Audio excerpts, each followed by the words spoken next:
জীবনের এক অদ্ভুত সমীকরণ। সুখকে আমরা যতই আঁকড়ে ধরতে চাই, কোনো না কোনোভাবে তা দুঃখের কাছে বিক্রি হয়ে যায়। হাসির আড়ালে লুকিয়ে থাকে কান্না, প্রাপ্তির আড়ালে থাকে অগণিত অপূর্ণতা। কিন্তু প্রশ্ন হলো, দুঃখ বিক্রি করব কোথায়? এই দুঃখের তো কোনো বাজার নেই, কোনো ক্রেতা নেই। মানুষ সুখের ভাগ চায়, আনন্দের সঙ্গী হতে চায়, কিন্তু দুঃখের অংশও নিতে চায় না কেউই। দুঃখগুলো তখন হয়ে যায় একান্ত ব্যক্তিগত সম্পদ, যা শুধু হৃদয়ের ভেতরেই জমা হতে থাকে। তবু দুঃখের এই ভার কমানোর একমাত্র জায়গা হলো আল্লাহর দরবার। মানুষ এড়িয়ে গেলেও প্রভু কখনো দুঃখের বোঝা ফেলে রাখেন না। এই সুখ যদি দুঃখের কাছে বিক্রি হয়ে যায়, দুঃখকে সমর্পণ করতে হবে দোয়ায়, কান্নায় আর ধৈর্যে। সেখানেই মিলবে শান্তির আসল ঠিকানা। আসসালামু আলাইকুম। আশা করি আপনারা সবাই ভালো আছেন। আমরাও ভালো আছি আলহামদুলিল্লাহ। সুখ দুঃখের সংসারের আরো একটা নতুন ভিডিওতে আপনাদেরকে আরো একবার স্বাগত জানিয়ে আবার আরেকটা নতুন দিনের কাজকর্ম নিয়ে চলে এলাম আপনাদের মাঝে। আজকের ভিডিওটা শুরু করলাম আমার গাছগুলো দিয়ে। আমার গাছগুলোতে আজকে একটু স্পেশাল যত্ন নিচ্ছি। গাছগুলো লাগানোর পর থেকে এখন পর্যন্ত গাছের কোনো মাটি চেঞ্জ করা হয় নাই বা গাছগুলোতে কোনো ধরনের সার আমি প্রয়োগ করিনি। জাস্ট ১ম এ একটু গোবর সার দিয়ে গাছগুলো লাগিয়েছিলাম। ওই অবস্থায় গাছগুলো আছে। তো আজকে গাছের উপরের একটু মাটি সরিয়ে আরেকটু শুকনো গোবর সার দিচ্ছি। কোনো যত্ন ছাড়া আমার গাছগুলো মাশাআল্লাহ অনেকটা সুন্দর। দেখুন এখনো একটা পাতাও ঝরে নাই। আর প্রত্যেকটা গাছে কিন্তু ফুল আছে। নতুন করে আরো ফুল আসছে। এখানে কিছু ওয়ান টাইম গাছ আছে আর কিছু ১২ মাসি ফুলের গাছ আছে। এই যেমন রোজ, তারপরে জবা, বাগান বিলাস। তো বিশেষ করে ১২ মাসি গাছগুলোর আমি একটু বেশি যত্ন নিচ্ছি। কারণ ওগুলো তো সারা বছর বেঁচে থাকতে হবে। তো একটু বেশি করে শুকনো গোবর সার দিলাম। গোবর সার দিয়ে এখন একটু পানি দিয়ে দিচ্ছি। আমার বারান্দার এই কয়েকটা ফুলের গাছ বারান্দার পুরো লুকটা চেঞ্জ করে দিয়েছে। সামনের দিক থেকে দেখতে বারান্দাটাকে ঠিক একটা শান্তির জায়গা মনে হয়। এত ভালো লাগে কি বলবো। আপনারা হয়তো ভিডিওতে যতটুকু দেখাই ততটুকু দেখেন, কিন্তু সরাসরি দেখতে আরো বেশি ভালো লাগে। আর ফুল দিয়ে বাড়ি সাজানোটা আমার খুব একটা বড় শখ ছিল। যাই হোক, আমার শখটা একটু একটু করে পূর্ণ হচ্ছে আলহামদুলিল্লাহ। লাউ গাছগুলো ভাবছিলাম কেটে ফেলবো, কারণ শেষের দিকে গাছে আর তেমন কোনো লাউ হচ্ছিল না, শুধু আগাগুলো লম্বা হচ্ছিল। অনেক সময় আগাও কেটে দিয়েছি, ঔষধও স্প্রে করেছি, কিন্তু শেষে আর কোনো ফল পাইনি। যার জন্য ভাবছিলাম লাউ গাছগুলো কেটে একটু জিঙ্গার বীজ লাগিয়ে দিব। তো শেষমেশ দেখুন, যেই আমি কাটার নাম নিয়েছি তারপর থেকে আমার গাছগুলোতে মাশাল্লাহ লাউ হচ্ছে। গতদিন একটা লাউ পারছি। এখন দেখুন এখানে লাউ গাছগুলো লম্বা হয়ে মরিচ গাছে চলে আসছে। মরিচ গাছের মধ্যে এসে একটা লাউ হয়েছিল। তো মরিচ গাছের ডাল সহ দেখুন লাউটা মাটিতে শুয়ে পড়ছে। ওইদিকে মাচায় আরো ২টা লাউ হয়েছে। তো এই লাউটা একটু বড়, ভাবলাম ওটাই আজকে কেটে নেই, যেহেতু রমজান মাস। রমজান মাসে সবজি টবজি তেমন একটা চলে না, তাই লাউটাকে একটু ছোট থাকা অবস্থায় কেটে নিলাম। এতে করে লাউটা কচি থাকবে, খেতেও ভালো লাগবে। তো লাউটা কেটে নিচ্ছি। ওটা আজকে গরু মাংস দিয়ে রান্না করব। গরু মাংস দিয়ে রান্না করলে হয়তো কিছুটা খাওয়া যাবে। সেহরিতে দেখা যায় সবজি খেতে একেবারেই ভালো লাগে না। তো যাই হোক, আজকে সম্পূর্ণ লাউটা রান্না করব। তো এই যে লাউটা বেশি একটা বড় নয়, কিন্তু অনেক কচি। তো লাউটা ধুয়ে পরিষ্কার করে আমি সাথে সাথেই কেটে রেখে দিব, পরে সময় করে রান্না করব। কাটাকুটির কাজটা আমি দিনের বেলায় সেরে রাখি। আর আজকে এক জায়গায় যাওয়ার আছে, তাই আমি কাজগুলো একটু এগিয়ে রাখতেছি। ওই দিক থেকে এসে রাতের বেলা আমি রান্না করব, কারণ যেখানে যাব ওখান থেকে আসতে আসতে রাত হয়ে যাবে। আর রাতে এসে টায়ার্ড লাগবে, একটু সময় রেস্ট করে তারপরে সেহরি রান্না বান্না করে নিব। তারপরে নামাজ পড়ে ঘুমানো যাবে। তো ওই জন্য দিনের বেলা কাজগুলো একটু গুছিয়ে রাখার চেষ্টা করতেছি। গতকালকে আমি চেষ্টা করেও ভিডিও শেয়ার করতে পারি নাই। আজকে ছোট একটা ভিডিও শেয়ার করেছি। আমি প্রতিদিনের যে ভিডিওগুলো শেয়ার করি সেই তুলনায় আজকের ভিডিওটা অনেক ছোট। তাই রিকোয়েস্ট করব স্কিপ না করে একটু ধৈর্য সহকারে ভিডিওতে একটা লাইক দিয়ে একেবারে শেষ অবধি আমার সাথে থাকুন, দেখতে থাকুন। আশা করি ভিডিওটা আপনাদের কাছে ভালো লাগবে। তো এদিকে একটু বাগানের কাজও আপনাদের সাথে শেয়ার করার জন্য চলে এলাম। আমার ২টা সবজি বাগানই এখন প্রায় ফাঁকা। নতুন সবজি বাগানে টুকটাক কিছু টমেটো, বেগুন, বাঁধাকপি, ফুলকপি ওগুলো আছে, কিন্তু পুরনো সবজি বাগানটা দেখতে পাচ্ছেন একেবারে ফাঁকা পড়ে আছে। তো কিছু পাট শাকের বীজ লাগিয়েছিলাম, সামান্য কিছু গাছ হয়েছে, তেমন একটা হয় নাই। তো আজকে ওই পাশের জায়গাটা কুড়ে আমি কিছু ডাঁটা শাকের বীজ লাগিয়ে দিচ্ছি। মেঘলা মেঘলা ভাব হয় কিন্তু বৃষ্টি আসে না। যদি একদিনের জন্য সামান্য একটু বৃষ্টি হতো হয়তো মাটিগুলো একটু বল পেত। মাটিগুলো শুকিয়ে একেবারে জোরে ধুলোর মতন হয়ে গেছে। তো আমি এখানে কিছু ডাঁটা শাকের বীজ লাগিয়ে দিলাম, জানি না আদৌ হবে কিনা, কারণ এখন পর্যন্ত বৃষ্টি হয় নাই আর মাটিগুলো একেবারেই শুকনো জোরে। সকালে পানি দিলে বিকালে শুকিয়ে আবার খরার মতন হয়ে যায়। তো রোজ 2 বেলা করে পানি দিতে হয়, তারপরেও তেমন একটা ভালো হচ্ছে না। তো এই যে আমি পানি দিচ্ছি, তো বিকাল হতে হতে দেখা যাবে আবার মাটিগুলো শুকিয়ে গেছে। মানে এই মাটির ধরনটা আর জাস্ট বোঝানোর জন্য আপনাদেরকে বলতেছি।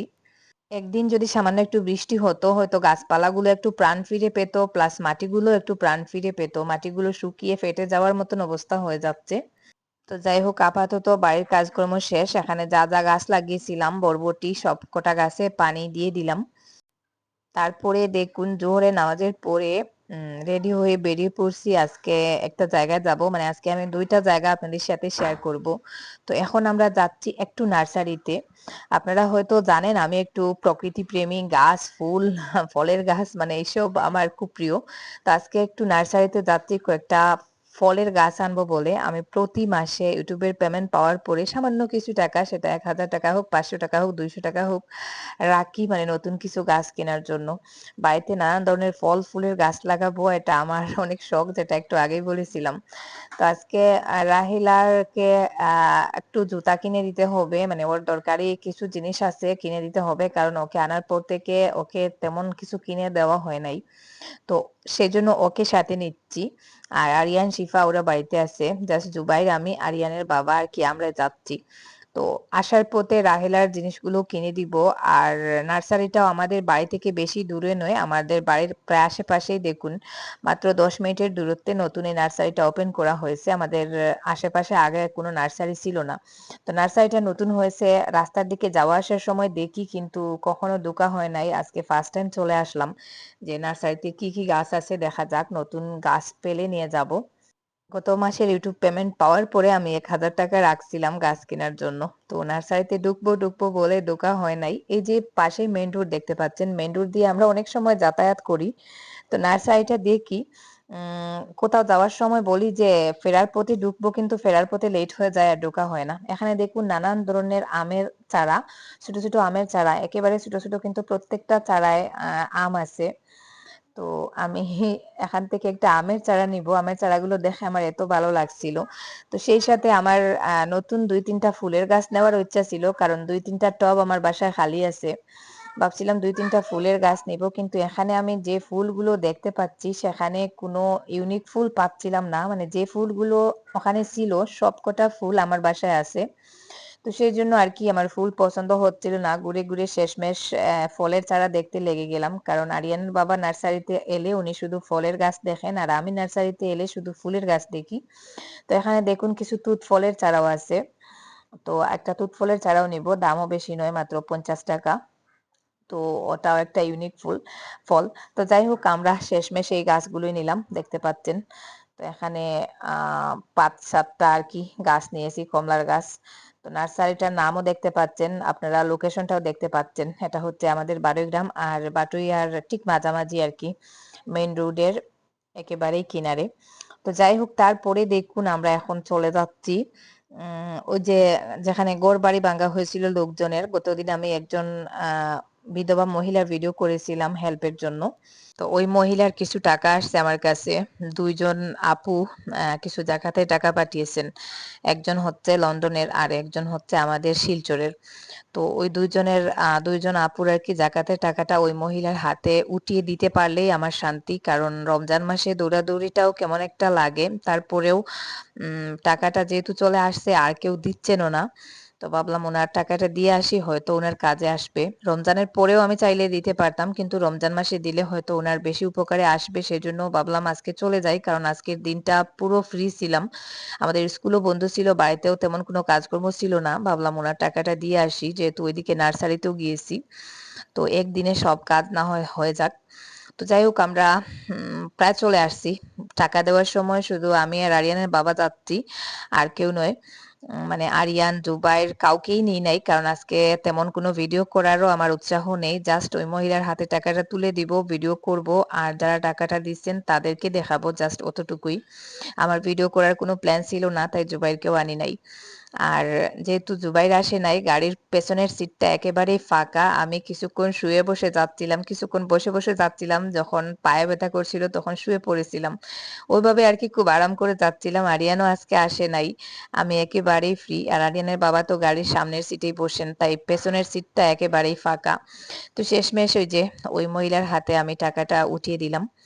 আজকে ওই মহিলার ঘরের মধ্যেই ঢুকে গেছি, যেহেতু উনি মানুষের সামনে কথা বলতে একটু নার্ভাস ফিল করেন, তাই আমি ভেতরে ঢুকেই আর কি উনার সাথে কথা বলছি। উনি কানেও কম শুনেন।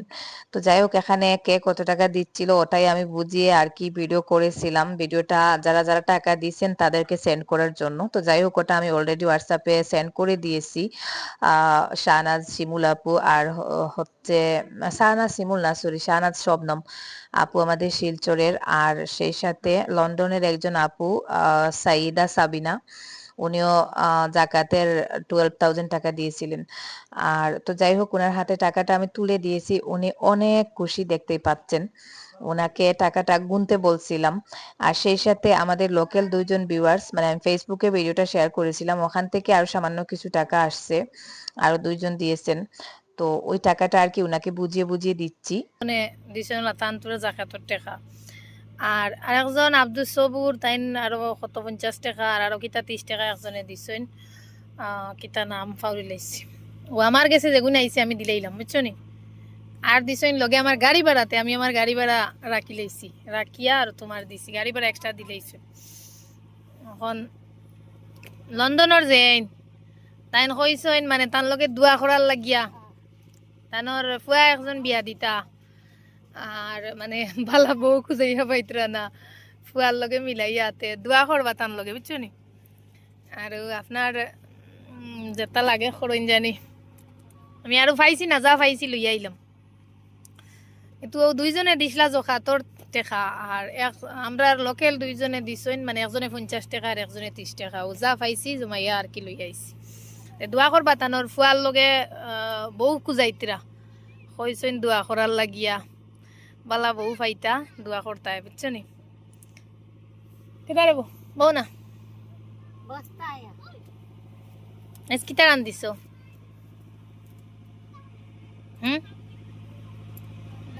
কি করো যে নাম্বার দিছিলাম, কিছু টাকা আইসি নি? আচ্ছা ঠিক আছে। তে আর আল্লাহর হাওলায় আমার ইফতার টাইম হয়ে যায়, আমরা যাই গিয়া দোয়া করবা। তে যাই গিয়া, তুমি তো খাবার ভুল লইও, বুঝছো নি? দোয়া করিও। তো ওই মহিলার এই মুহূর্তে চিকিৎসা করানোটা খুব দরকারি, কারণ কিডনির পাথর মানে স্টোনটা আর কি অপারেশন করতে না পারলেও একটু চিকিৎসার প্রয়োজন। যার জন্য আশেপাশের যারা আছেন ওদেরকে বললাম যে একটু দায়িত্ব নিয়ে ওনার চিকিৎসার দিকটা দেখতে। আর এর থেকে বেশি তো আমার কিছু করার নেই, আমার যতটুকু করার ছিল আমি করেছি। তো এখানে যে টাকাটা আছে ওনাদের হয়তো অনেকদিন যাবে বা চিকিৎসা করাতে পারবেন, কিন্তু অপারেশনের খরচ তো হবে না। যার জন্য উনারাই দেখবেন, উনাদেরকে দায়িত্ব দিয়ে আসছি। আর আজকের মতো এই পর্যন্ত। আপনারা সবাই ভালো থাকুন, সুস্থ থাকুন। আল্লাহ হাফেজ। আসসালামু আলাইকুম।